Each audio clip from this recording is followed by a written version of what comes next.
여러분, 광고 아닙니다. 꺼리튜브에서 구독자 이벤트를 진행합니다. 꺼리튜브의 구독자이면서 저의 영상 댓글창에 좋아요와 아무 댓글만 달아주시면 7월 한 달간 총 150분을 추첨해 인터넷 최저가 기준 약 7만원 상당의 홍삼정을 무료로 드리겠습니다. 구독자분들의 많은 참여 부탁드립니다. 당첨 결과는 8월 5일 커뮤니티를 통해 공지해드리겠습니다. 희소식에 들떴던 일본이 나락으로 떨어졌습니다. 지난 7월 4일 영국의 군사정보 포털 제인스닷컴은 미국 방부가 발표한 자료를 인용, 미국이 일본 오키나와 공군기지에 보잉 F-15EX와 록히드 마틴 F-35를 추가로 파견할 것이며 일본 내 전술 항공 전력을 새롭게 구축하기 위해 이들 전투기를 영구주둔시키겠다는 의향을 밝혔습니다. 물론 일본은 환영의 뜻을 내비쳤고 일본 내 우익과 밀리터리 커뮤니티 등에선 이제야 미국이 완전히 일본의 편에 섰다며 두 팔 벌려 환영했는데요. 그러나 양국의 군사정보에 능한 소식통과 전문가들은 절대 일본이 반길 만한 소식이 아니라며 다짜고짜 샴페인을 터트리는 일본 내 반응에 당황하고 있다고 합니다. 일본이 그동안 미국과 계약했던 수많은 방산교역을 되돌아봤을 때 제대로 실속을 챙긴 적이 없으며 오히려 미국산 무기를 홍보해주는 광고판이나 하청업체로 전락했다는 것이 이들 전문가들의 주장인데요. 그래서 준비했습니다. 미국 항공전력의 영구주둔 소식에 호들갑 떠는 일본, 왜 그들이 매번 미국에 당할 수밖에 없는지 자세히 알아보겠습니다. 여러분의 구독과 좋아요가 꺼리튜브 운영에 많은 힘이 됩니다. 미국 방부 발표에 따르면 미국은 2023년에 자국으로 돌아온 48대의 F-15CD를 대체하기 위해 36대의 F-15EX를 오키나와 가데나 공군기지로 보낼 계획이라고 합니다. 또한 일본 혼슈 북부에 위치한 미사와 공군기지 제35 전투비행단에 록히드 마틴 F-16CD 36대 역시 F-35A 48대로 교체한다고 하는데요. 이들 전투기는 해당 기지를 통해 일본 내 여러 부대에 순환 배치될 예정입니다. 여기서 끝이 아닙니다. 일본에 주둔 중인 미 해병대 항공전력도 강화될 예정인데요. 미국은 이를 위해 일본 남부 혼슈의 야마구치현에 위치한 이와쿠니 해병대가 보유한 F-35B의 수량을 수정할 것으로 발표했습니다. 기지에 배치될 전투기의 수는 구체적으로 명시되지 않았지만 일본 내 분위기는 적지 않은 수량을 예상하고 있습니다. 물론 미국의 일본이란 존재는 매우 중요합니다. 일단 일본의 지리적 위치가 미국의 인도태평양 전략에서 핵심적인 역할을 하고 있는데요. 일본은 동아시아와 서태평양의 중심에 자리 잡고 있으며 이는 미국이 아시아태평양 지역에서의 군사적 접근성과 작전 범위를 확대하는 데 중요한 거점이 됩니다. 특히 오키나와에 주둔한 미군 기지는 북한과 중국의 군사활동을 감시하고 대응하는 데 중요한 역할을 하고 있죠. 특히 미국의 큰 도전 과제인 중국의 군사적, 경제적 성장에 대응하기 위해 일본이 반드시 필요한데요. 중국은 동중국해와 남중국해에서의 영유권 주장, 대규모 군사력 증강, 첨단 기술 개발 등 다양한 방식으로 미국의 지역 패권에 도전하고 있습니다. 이러한 상황에서 일본과의 군사적 협력은 중국의 군사적 팽창을 견제하고 미국의 전략적 이익을 보호하는 데 필수적입니다. 일본과의 군사적 협력은 대한민국과 호주 등 다른 동맹국들과의 협력 강화로 이어지며 이는 동아시아와 인도태평양 지역의 전체적인 안정을 유지하는 데 기여합니다. 일본과의 강력한 군사동맹은 지역 내에서 미국의 영향력을 유지하고 잠재적인 갈등을 예방하는 데 중요한 역할을 합니다. 한때 세계 2위의 수출 대국이었던 일본의 과학기술도 여전히 미국에게 요긴합니다. 미국의 보수 성향 싱크탱크인 아틀랜틱 연구소는 새로운 기술과 미일 방산협력이라는 연구보고서를 통해 미국이 중국과의 미래전에서 승리하기 위해 일본과 차세대 군사과학기술 분야에서 협력해야 한다는 필요성을 강조하고 있습니다. 일본 방위성 산하 군수개발청은 사이버, 수중감시, 전자기 스펙트럼, 초음속 미사일, 지역 ISR, 네트워킹 작전, 공중과 해상 그리고 수중 무인체계 등의 분야에서 집중적인 연구를 하고 있는데요. 비록 일본은 4차 산업기술 분야에선 조금 뒤처진 수준의 기술을 보유하고 있지만 여전히 해상전력과 무인체계 요격 등의 분야에서 미국에 도움이 되리라는 것이 보고서의 주된 내용입니다. 미일 간의 기술 협력은 중국의 부상에 대응하고 미래전을 준비하는 데 필수적입니다. 이미 미국은 일본에 오래전부터 안보동맹을 약속했고 이를 유지해왔는데요. 1951년에 체결된 미일 안전보장조약은 양국 간의 방위협력을 규정하고 있으며 이는 미국이 일본을 방어할 의무를 갖는 것을 명시하고 있습니다. 그런데 많은 분이 간과하고 있는 것이 있습니다. 미국과 일본은 수평 관계의 군사적 협력 관계가 아닌 수직적 명령 체계에 가까운 관계가 형성되었다는 점입니다. 미국이 일본의 첨단 무기를 영구주둔한다고 발표했을 땐 이를 좋아하며 손뼉칠 게 아니라 미국의 의도에 대해서 생각해 볼 필요가 있는 것인데요. 혹시 일본의 전투기가 잠시 거쳐가는 기점이나 보관소쯤으로 보는 것은 아닐지 의심해 볼 필요가 있다는 것이 이들 소식통과 전문가들의 한결같은 의견입니다. 지난해 연말 인디펜던트지 아시아판 기사에 의하면 미국은 우크라이나에 대한 지원으로 요격 미사일이 부족해지자 이를 일본에 달라고 요청했으며 일본은 이를 위해 자위대가 보유하고 있던 패트리어트 미사일을 우선 공급하겠다고 약속했습니다. 현재 패트리어트 미사일은 일본에서도 생산이 이루어지고 있는데요. 일본이 미국에 수출할 패트리어트 미사일은 주로 항공기나 순항 미사일을 요격하는 팩2와 주로 탄도 미사일을 요격하는 팩3인데 모두 미국의 라이센스를 얻어 일본에서 생산한 것들입니다. 그런데 미국이 필요한 수량을 모두 맞추려면 수년 이상의 시간이 필요하므로 팩2를 중심으로 자위대가 보유하고 있던 물량은 우선 미국으로 보낸다는 것입니다. 사토 다케스구 아사히 신문 편집위원은 이번 조치로 미군의 무기, 탄약 재고 부족분을 일본이 보전하는 하청 역할을 맡게 되는 것이라며 자신들의 처지를 한탄하기도 했는데요. 이런 구조 때문에 일본이 국제 분쟁에 휘말릴 위험성도 갖고 있다며 경고했습니다. 만약 일본에서 라이센스 생산된 무기가 미국의 요청으로 미국을 경유하지 않고 분쟁국으로 직접 수출된다면 일본이 살상 무기를 직접 제공하는 것이나 마찬가지이기 때문에 일본이 국제 분쟁의 중심으로 뛰어드는 것과 같다고 할 수 있습니다. 미국은 일본의 협조에 언제나 감사하고 일본 정부의 결정을 지지한다는 립 서비스를 제공하고 있지만 영국이나 호주 등 군사적으로 친밀한 동맹국에 이런 결례에 가까운 요구를 한 적은 없습니다. 일본이 미국에 패트리어트를 제공하는 것을 발표한 날 제이크 설리번 미국 국가안보 담당 보좌관은 일본 정부가 방위장비 이전 3원칙과 운용 지침을 개정해 미국의 지대공 요격 미사일 패트리어트를 수출하기로 결정한 것을 두고 일본의 지도적 역할에 매우 감사한다면서도 이번 일본의 패트리어트 대미 수출은 미국의 재고를 보충하기 위한 것이라는 말도 했습니다. 이건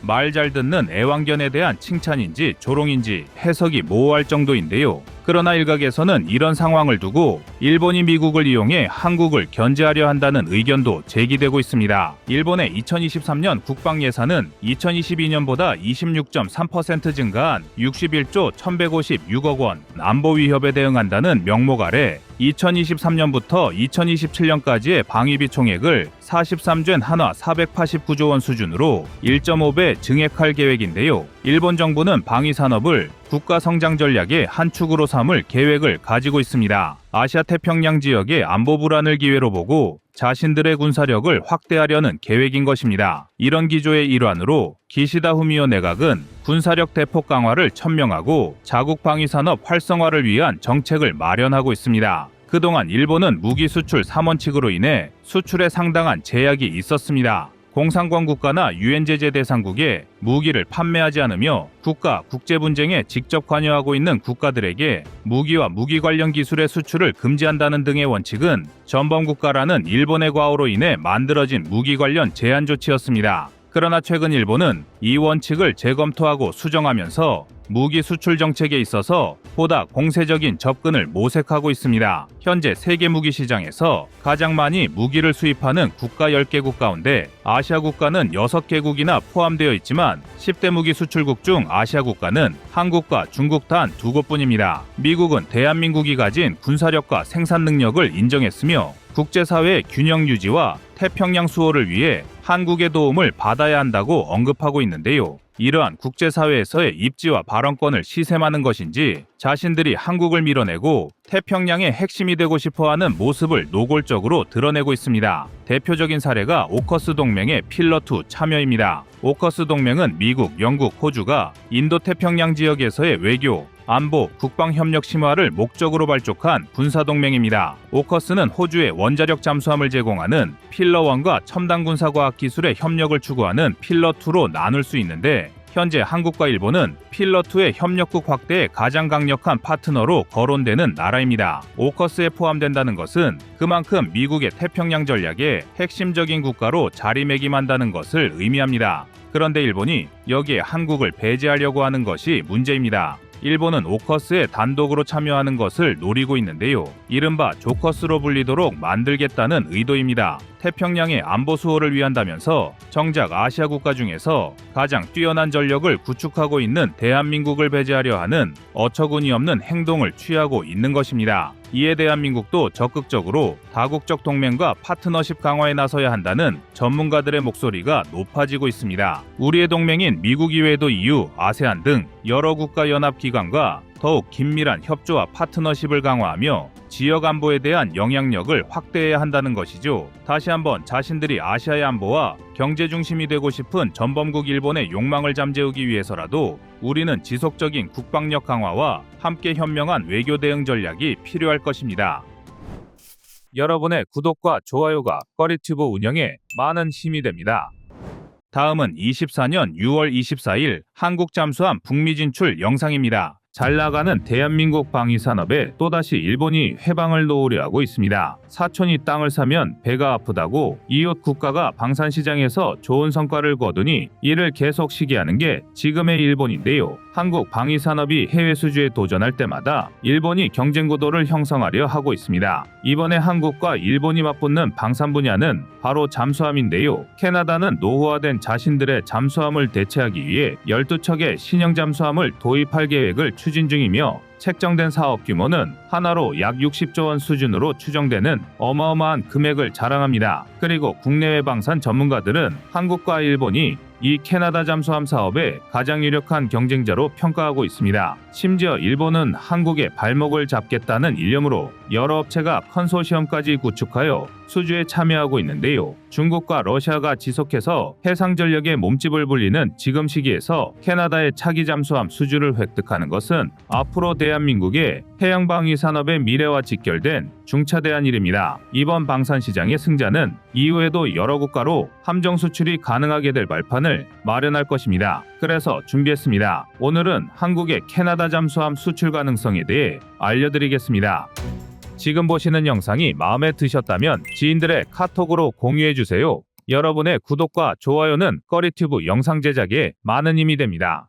얼마 전 하나오션은 캐나다 최대 방산 전시회인 CANSC에 한국 기업으로는 유일하게 참가하였습니다. 캐나다는 노후화된 기존의 잠수함들을 대체할 목적으로 12척의 신형 잠수함 도입을 진행하고 있는데요. 해외 전문지 네이버뉴스는 한국의 잠수함 기술력에 대해 세계에서 5번째로 잠수함을 수출하였고 8번째로 3,000톤급 잠수함을 독자 개발한 나라로 소개하고 있습니다. 특히 한국의 잠수함에 대해 매체는 기존 디젤 잠수함 중 가장 강력한 무장과 가장 긴 잠항 시간을 자랑한다며 캐나다의 차기 잠수함 사업의 가능성이 높다고 평가를 했습니다. 해군에 대한 전문적인 소식을 다루는 네이버 뉴스에서 한국의 잠수함 기술에 대해 매우 긍정적인 평가와 전망을 내놓은 것인데요. 사실 지금까지 대한민국이 북미 시장에 진출하지 못한 이유는 캐나다가 새로운 무기 체계를 도입할 필요성을 크게 느끼고 있지 못했기 때문입니다. 한국산 무기가 아무리 좋은 성능을 가지고 있어도 캐나다의 무기 수요가 크지 않아 대규모 방산 수출을 시도하기 어려웠던 것인데요. 그러나 이번만큼은 다릅니다. 캐나다의 적성국들이 해군력의 몸집을 키우기 시작한 것입니다. 러시아는 올해 2월에 크냐즈 포자르스키 잠수함의 시운전을 완료했다고 밝혔으며 여기에 더해 러시아의 신형 잠수함에는 불라바 대륙간 탄도미사일 16발을 장착하고 스텔스 기능을 강화한 상태라는 분석이 나오고 있습니다. 또한 중국이 3번째 항공모함인 푸제남에 이어 4~5번째 항공모함 개발에 박차를 가하며 태평양의 안보와 평화를 위협하고 있는데요. 이러한 상황에서 태평양 방어가 중요한 캐나다도 상황이 다급해졌습니다. 캐나다는 현재 노후화된 빅토리아급 잠수함을 운용하고 있는데요. 빅토리아급 잠수함은 1980년대 영국 해군의 핵잠수함 전력 보완 목적으로 건조된 어폴더급 디젤 잠수함을 1990년대 말에 이르러서야 캐나다가 중고로 도입한 잠수함입니다. 잠수함의 크기, 속도, 잠항시간 등의 스펙은 작전을 수행하는데 큰 문제가 없었으나 역시 중고품의 한계는 뚜렷했습니다. 빅토리아급 잠수함은 도입 당시부터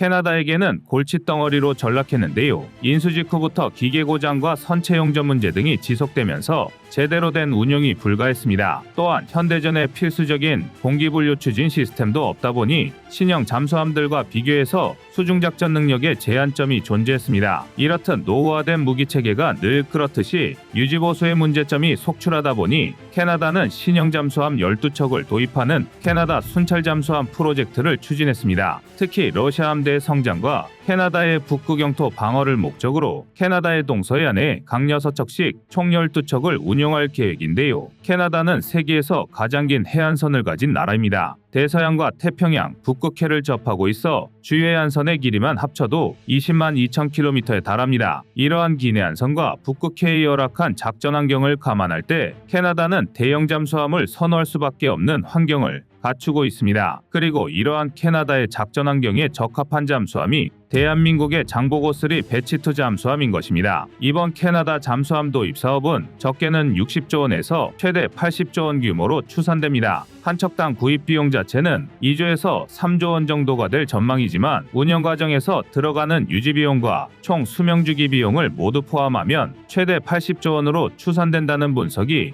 나오고 있는데요. 여기서 총 수명 주기 비용이란 무기의 최초 개발부터 폐기 처분까지 드는 모든 통합 관리 비용을 일컫습니다. 한국이 2023년도에 방위산업으로 총 19조 원대의 수익을 얻었다는 점을 감안하면 60조 이상의 이번 캐나다 잠수함 사업을 수주한다면 그 경제적 이익은 이루 말할 수 없는 수준입니다. 장보고3 배치2 잠수함은 캐나다가 요구한 조건들을 모두 충족하고 있는 상태입니다. 캐나다가 내건 조건은 첫째, 핵잠수함이 아닌 공기분류 추진 체계를 갖춘 디젤 잠수함일 것입니다. 장보고3 배치2 잠수함은 세계에서 최초로 공기분류 추진 체계와 리튬이온 배터리를 동시에 탑재한 명품 디젤 잠수함이라 평가받고 있어 해당 조건에 제격인데요. 두 번째는 캐나다 특유의 넓은 해상 작전 범위를 커버할 수 있는 장거리 자막 능력을 요구했습니다. 장보고3 배치2 잠수함은 앞에서 말한 AIP와 리튬이온 배터리의 동시 탑재 덕분에 현존하는 잠수함 중 가장 배터리 수명이 길어 최대 항속거리도 18,520km로 캐나다가 요구하는 장거리 항해에도 적합합니다. 마지막으로 대다수가 미국제 무기체계인 캐나다로서는 수입하는 잠수함과 미국 장비들과의 호환과 체계 통합이 중요한데요. 그러다 보니 미군 장비와의 호환성 및 후속 군수 지원 능력을 요청했습니다. 장보고3 배치2 잠수함은 미국제 통신 장비를 통합할 수 있도록 설계되어 있어 캐나다 해군의 기존 통신망과 원활하게 연결이 가능합니다. 또한 미국의 토마호크 순항미사일과 호환이 가능하며 이는 캐나다가 요구하는 장거리 타격 능력을 제공해줍니다. 모듈식 설계로 최신 기술들과 손쉽게 통합이 가능하다는 장점을 갖추고 있는 만큼 우리 대한민국의 장보고3 배치2 잠수함은 캐나다의 작전 성능 요구를 모두 맞춰줄 수 있습니다. 반면 경쟁자로 참가하는 국가들의 잠수함은 캐나다의 조건에 완벽하게 부합하지 못하는 항목들이 많습니다. 이번 캐나다의 잠수함 사업에는 한국을 제외하고 디젤 잠수함의 명가라고 불리는 독일을 비롯해 프랑스, 스웨덴, 스페인, 일본 등이 참가하고 있습니다. 각국의 몇몇만 살펴봐도 모두 국제사회에서 잠수함 기술이 뛰어나다고 평가받는 국가들입니다. 그 중에서 독일은 타입 21을 후보로 내세울 것으로 예측됩니다. 해당 모델은 폴란드 수주전에도 내세운 동일 기종의 잠수함이라 한국의 장보고3 배치2 잠수함과도 연달아 경쟁하게 되었는데요. 다만 아직 제대로 건조 작업도 되지 않은 잠수함으로 2023년이 되어서야 건조 작업이 시작되는 등 건조 속도가 늦다 보니 2029년은 되어야 취역이 이뤄질 것이라는 전문가들의 분석이 나오고 있습니다. 2026년에 선도함의 해군 인도가 예정된 장보고3 배치2 잠수함보다 3년이나 늦어지는 일정인데요. 당장 러시아와 중국 등 적성국의 위협이 증가하는 마당에 지금으로부터 최소 5년 이상의 시간을 더 기다려야 하는 건 캐나다에게 있어 매력적이지 못한 선택지입니다. 다음으로 프랑스의 경우에는 기존보다 작은 3,000톤급 규모의 바라쿠다급을 제시했는데요. 바라쿠다급은 디젤 잠수함을 원하는 캐나다의 요구사항과 맞지 않는 핵잠수함입니다. 따라서 바라쿠다급 잠수함은 디젤 잠수함이 아니기 때문에 후보에서 탈락할 것은 자명한 상황입니다. 이외에도 스웨덴은 3,000톤급 A26형 잠수함을 제시했지만 역시 내부적인 문제로 인해 스웨덴 군 당국이 요청한 두 척도 2027년이나 2028년은 되어야 인도될 예정으로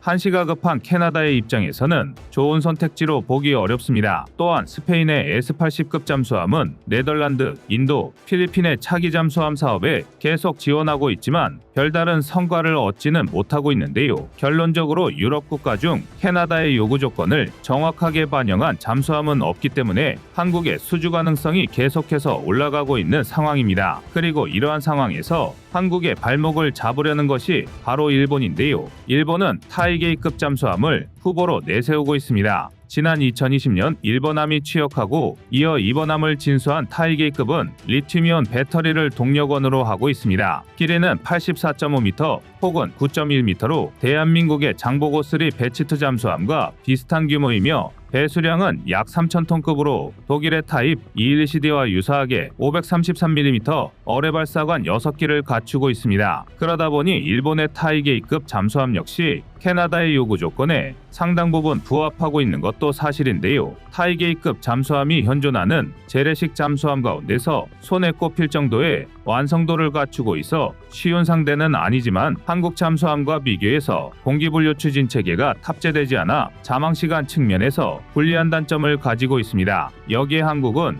인도네시아 등의 잠수함 수출을 진행해본 경험을 가지고 있지만 일본의 컨소시엄 업체인 미쓰비시 중공업과 가와사키 중공업 모두 해외 잠수함을 수출한 경험이 없다는 것도 한국이 노려볼 수 있는 단점입니다. 우리 대한민국은 이미 캐나다 방산업체인 바브콕과 협력해 캐나다 해군의 빅토리아급 잠수함 유지보수 지원을 수행하고 있으며 이를 통해 축적된 노하우를 바탕으로 신형 잠수함에도 적용할 계획을 가지고 있습니다. 또한 잠수함 건조 기술 및 정비 기술을 캐나다에 이전하여 캐나다가 도입한 잠수함들을 자체적으로 운영하고 유지토록 지원할 전망입니다. 결론적으로 캐나다 해군은 대한민국과의 수출 계약을 체결하게 되면 대한민국 장보고3 배치2 잠수함을 통해 신뢰성 있는 군수 지원과 훈련을 제공받는 이점을 얻을 수 있습니다. 대한민국의 잠수함은 이제 북미까지 진출할 기회를 잡았습니다. 그동안 미국산 무기들을 중심으로 군을 구축해온 캐나다 시장에 한국산 무기가 수출된다는 것은 단순히 경제적 이익만 얻는 것이 아닙니다. 전 세계 국가들을 상대로 한국산 무기의 성능이 우수하다는 것을 증명할 수 있는 중요한 기회가 될 것인데요. 7년 전 첫 잠수함 수출에 성공했던 대한민국이 단기간에 잠수함 성능을 인정받고 있는 만큼